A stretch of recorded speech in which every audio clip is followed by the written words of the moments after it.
धन्यवाद सर, आपने बहुत ही महत्वपूर्ण विधेयक पे बोलने के लिए मुझे मौका दिया। Sir, forest conservation amendment bill 2023 जो फॉरेस्ट कंजर्वेशन एक्ट 1980 के कुछ संशोधन के साथ जो आज की आवश्यकता को देखते हुए लाया गया है। फॉरेस्ट कंजर्वेशन एक्ट 1980 जब लागू हुआ था उस समय सस्टेनेबल डेवलपमेंट का कोई कॉन्सेप्ट नहीं हुआ करता था सर। एमिशन की कोई चिंता बहुत बड़ा विषय नहीं रहता था और कार्बन न्यूट्रलिटी की आवश्यकता बहुत ज्यादा महसूस नहीं होती थी और खास करके वनवासियों के अधिकार, उनके पारंपरिक आजीविका और वनों पर उनकी जो निर्भरता है उनको मान्यता नहीं दी गई थी।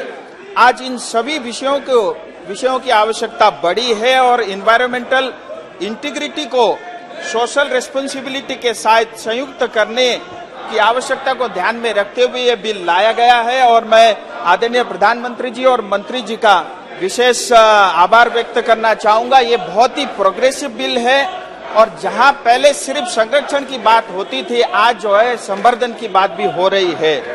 सर, बिल जो है जेपीसी में भेजा गया था और आपकी नेतृत्व में 31 सदस्य वहां पे मौजूद रहे और बहुत अध्ययन के बाद, सभी स्टेक होल्डर के साथ मीटिंग करने के बाद और विशेष करके जो बॉर्डर के स्टेट्स है, हिली स्टेट्स है, नॉर्थ ईस्ट के स्टेट्स है और डेवलपमेंट एजेंसी, गवर्नमेंट बॉडीज के इनपुट लेने के बाद और उन सभी सुझावों को इसमें शामिल करने के बाद ये बिल प्रस्तुत किया गया है। और कुल मिलाकर के सभी तरह के अगर कमेंट्स और इनपुट देखे तो 1309 के आसपास जो है कमेंट्स हम सबको मिले थे। सर, फ्यूचर जनरेशन के बारे में भी चिंता करना ये बहुत आवश्यक है और हमें ये भी ध्यान में रखना होगा कि विकास के साथ साथ संतुलन बनाना सीखना होगा और इस बिल में उसका भी प्रावधान है। और इतना ही नहीं सर कि फॉरेस्ट में हजारों जो है फॉरेस्ट बेस्ड कम्युनिटी है, इनका जीवन और आजीविका वनों पर ही निर्भर है और फॉरेस्ट बेस्ड जो कम्युनिटी है उनको पहचानने और उनकी रक्षा करने की अति आवश्यकता है और संरक्षण प्रयासों के बिना वो पीढ़ियां जो है प्रकृति के साथ इससे पहले भी साथ रही है और ट्रेडिशनल फॉरेस्ट कम्युनिटी ने वनों की जो इकोलॉजिकल इंटीग्रिटी है उसको आज तक कायम रखा है। ये शायद पहली बार है जब फॉरेस्ट कम्युनिटी के अधिकारों को बहुत स्पष्ट स्पेसिफिक रूप से जो है परिभाषित इस बिल में किया गया है।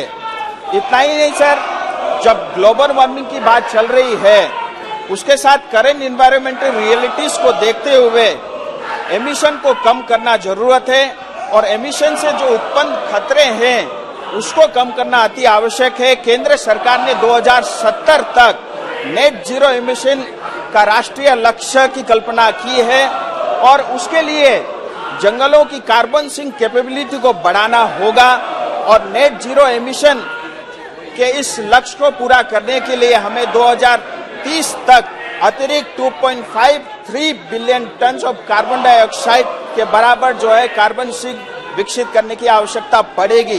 देश भर में 1/3 से ज्यादा लैंड एरिया को फॉरेस्ट और ट्री से कवर करना होगा।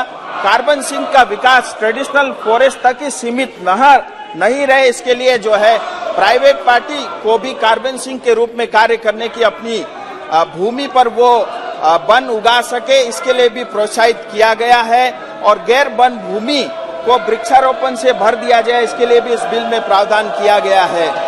ये बिल देश के ओवरऑल फॉरेस्ट को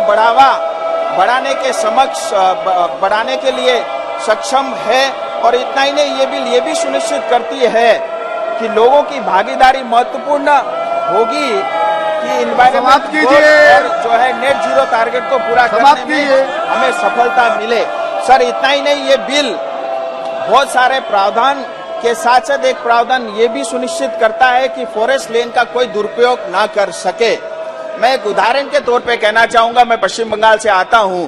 गोरुमरा हो, मानंदा हो, बक्सा हो, लातागुड़ी नेशनल पार्क और बहुत सारे वाइल्ड लाइफ सेंचुरीज जो डुवर्स में पड़ते हैं, आज वहां पे लगभग 50 से ज्यादा रिजॉर्ट बने हैं और ये रिजॉर्ट जो है कोर फॉरेस्ट एरिया में बनाए गए हैं। ये कैसे संभव हुआ इसकी कोई कल्पना नहीं कर सकता है। राज्य सरकार ने अपने मित्रों को, कौड़ियों को दाम ये जमीन दे करके वहां पे इस तरह के जो है रिजॉर्ट बनाए हैं और समय समय पर केंद्र सरकार अपने जो है पावर का यूज करते हुए और वहां पे जब भी आवश्यकता पड़ेगी उनका मार्गदर्शन करने के लिए भी प्रावधान करता है।